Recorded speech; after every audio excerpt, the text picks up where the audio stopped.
Okay, sa unang subtitulo tayo, espiritual na pagsasauli, kung bakit ito mahalaga. Basahin natin ang parapon 9. Isaalang-alang ang mga nangyari ayon sa kasaysayan. Ang mga Kristiyano noong unang siglo ay nagtamasa ng maraming espiritual na pagpapala.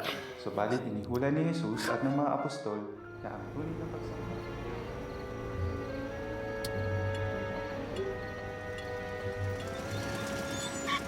Mga anak, anong natutunan niyo sa pulong kanina? Huwag matulog sa pulong at huwag maglaro sa pulong. Tama.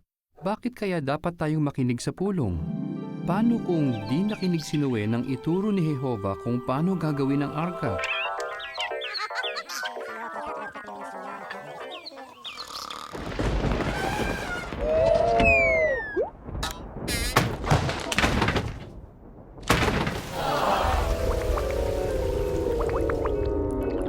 Di naman ganun ang nangyari, Dad. Oo, nakinig siya. Kaya naligtas ang buhay niya. Kapag nakikinig ka sa pulong, maliligtas din ang buhay mo. Mababasa sa Henesis 6:22, at ginawa ni Noe ang ayon sa lahat ng inuutos ng Diyos sa kanya. Gayon-gayon ang ginawa